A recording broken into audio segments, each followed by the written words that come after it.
you've ever been to Japan, you might have noticed that at any given time, there seems to be dozens upon dozens of pop-up events going on. These could be related to just about anything, including fashion, coffee, music, anime, gaming, etc. Usually, they're set in high-traffic areas or neighborhoods and are a great way to introduce new or limited merchandise and spread awareness about a shop, series, or brand. We decided to take you along with us to check out some anime-related pop-up events and see what's trending in the pop-up world. So, come with us on a little journey around Tokyo to tour some anime pop-up events and hear our thoughts.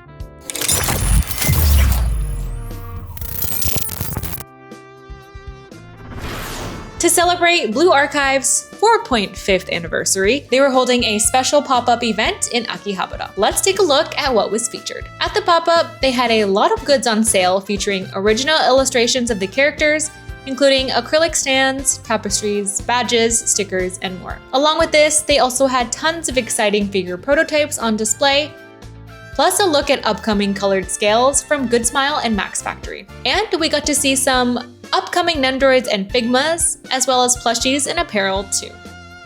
This exhibition was a super fun browse, from the artwork to all the beautiful and well-curated figure displays that were set up.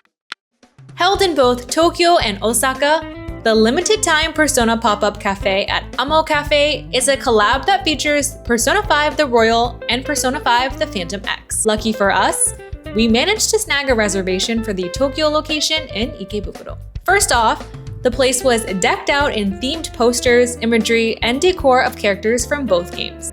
As with most collab cafes, they had a bunch of character-themed food and drinks on the menu, as well as a variety of special goods for sale with original illustrations. Peep the cute chibis wearing Morgana and Lufil hoodies. We ordered, of course, the iconic LeBlanc curry, which was decent and standard as far as collab food goes. Usually, you're not exactly expecting a 5-star meal, and it's more about the atmosphere and experience. We also got this ginormous Big Bang burger, which was an insane fruit and whipped cream parfait thing in between cake-like bun. For drinks, we tried the Velvet Room soda, a fruity and refreshing choice, plus a character latte of Ryuji, aka Skull. Every food order came with a random placemat. With every drink, you also got a random coaster. We didn't have the best luck with our pulls on this day, but hey, still got some cool stuff. Overall, this was a cool experience for fans of Persona. Collab cafe events like this happen pretty often, so keep an eye out for your next trip to Japan. We also caught the Kaiju No. 8 themed pop-up held in Ikebukuro Loft. Of course, they had exclusive merch available to purchase featuring the cast chillin' in comfy chairs. They also had some cute illustrations and some life-size panels of the characters. These plaza pop-ups are frequent occurrences, with the slightly goofy, distinct art style. For hit shonen anime like Jujutsu Kaisen, which has held pop-up events multiple times, Haikyuu, Chainsaw Man, etc. And now that Kaiju No. 8 has joined the Plaza Collab Club, it solidified itself amongst the ranks of top shonens.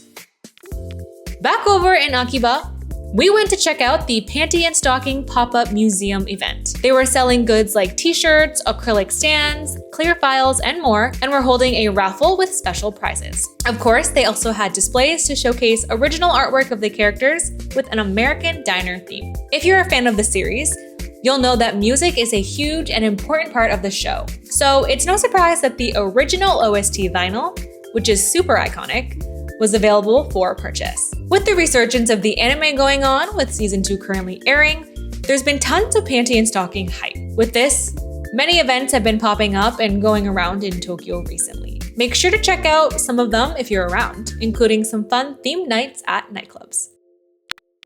In Volks Akiba, we stopped by the Naruto Shippuden pop-up, featuring new illustrations and exclusive merch.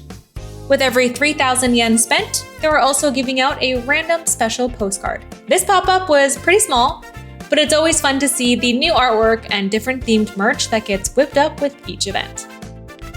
At the same time and in the same building, we checked out the pop-up shop for Tuaru Kagaku no Railgun with a super summery theme. Goods with new illustrations based on playful water gun fight vibes were on sale, plus life-size panels of the characters. Adorable posters, tote bags, keychains, and more were some of the exclusive items at this event. It's cool to see that even though this is an older series, it's still getting new events.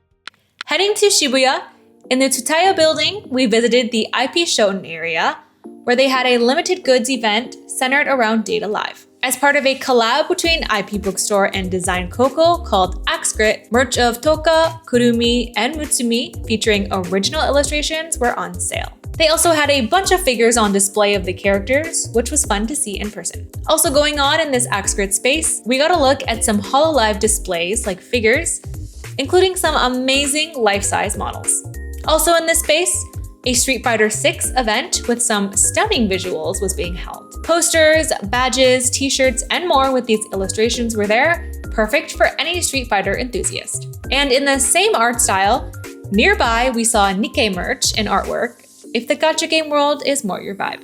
That wraps up this round of pop-up events we got to visit recently. But like we mentioned, there's always multiple events going on at any given time in Tokyo, so stay tuned for the next time we take you along to check out the newest batch of pop-up exhibitions. Thanks for watching and hope you enjoyed. See you next time. Bye!